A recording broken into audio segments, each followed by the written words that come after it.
아니 아들이 300kg 철판에 깔렸는데 네. 누구도 119에 신고하지 않았다. 아버지는 울부짖고. 네. 지금 사고가 난 지 보름이 다 됐는데 유족들은 아직 빈소를 지키고 있고. 이게 어떻게 된 상황입니까? 사고가 났던 것이 지난달 22일이었었고요. 방금 말씀하신 대로 아직까지 빈소를 좀 유지를 하고 있습니다. 이 청년의 나이가 23살이었었고요. 2019년에 해군에 이제 만기 병장 제대를 한 다음에 학비, 생활비, 요즘 아르바이트 많이 하지 않습니까? 그래서 아버지가 하청업체 소속으로 일하는 평택항에서 일종의 이제 아르바이트 네. 일을 하게 다다가 그 하역장 부분에서 이런 참변을 당하게 된 겁니다.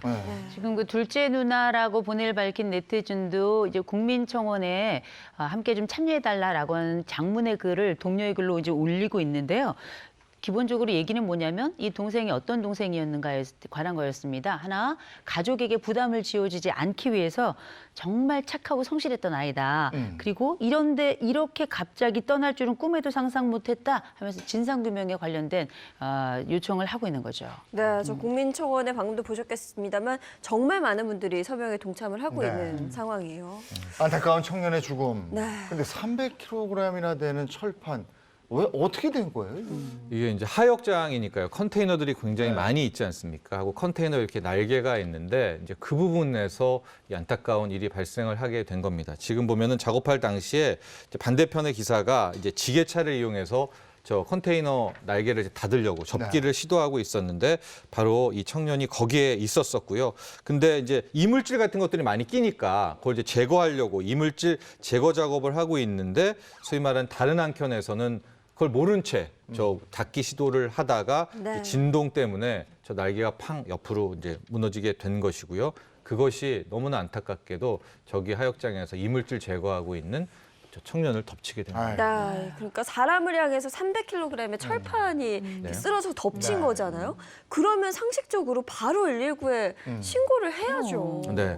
지금 이 부분이 유족이 아직도 빈소를 이제 유지를 하고 있는 부분이고 아버지가 또 같은 여기서 이제 하청업체 소속에서 일을 하고 있기 때문에 당시의 상황을 더 잘 알고 있습니다. 지금 나오는 것이 일단 사고가 발생하면 가장 먼저 119에 신고를 했었어야 되는데 119 신고보다도 오히려 상부에 보고하느라고 시간을 굉장히 이제 끌었다라는 것을 그 아버님이 계속해서 좀 똑똑히 기억하고 있고 그 상황을 이야기하고 있는데요.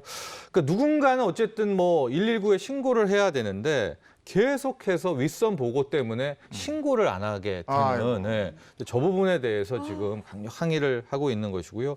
오히려 저 깔렸을 때 뭐 철판이라도 들으려고 했던 것이 외국인 노동자가 달려들어가지고 그 외국인 노동자는 이제 너무 무거운 거를 갑자기 뛰어서 드니까 또 허리 부상이 나오고 그런 부분이었기 때문에 아마도 저 부분을 또 집중적으로 아버님은 이야기를 하고 있는 것 같습니다. 아니 현장의 책임 조치가 정말 미흡했네요. 네. 지금 얘기만 들어봐도.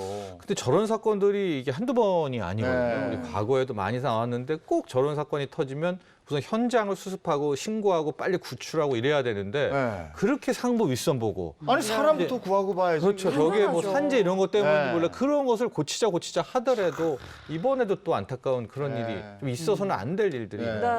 근데 이 아들이 아버지가 일하시는 곳에서 아르바이트를 했고 정말 저는 가장 가슴이 아픈 게 그 현장을 아버지가 보셨다는 글쎄 거잖아요. 말입니다. 그 네. 마음이. 아니 이 비극을 어떻게 설명할 수 있겠어요. 네. 그 아버지가 이 아들을 그 데리고 하역장에 갔던 이유가 뭐냐면 돈의 소중함을 아는 게 너무 중요하다. 네. 이래서 아이에게 정말 세상에 대한 중요한 교훈을 주려고 데리고 갔는데 이게 아버지 입장에서는 애를 사지로 몬 이런 상황이 된 거니 이 아버지 심정이 어떻겠습니까? 근데 그때도 그 일이 일어나기 전에 거기 구내식당이 있는데 그 구내식당에 아버지랑 같이 마주 앉아가지고 다음번엔 이런 일을 해야 되고 다음번엔 저런 일을 해야 된다 이런 설명을 아버지가 했다는 거예요. 근데 아이가 알겠습니다 아버지 네네 하면서 그 밥을 먹고 같이 일어나고 그 이후에 이 사건이 일어났다는 거잖아요. 아버지 심정이 어떻겠어요. 이거 이루 말로 할 수가 없는 겁니다. 네.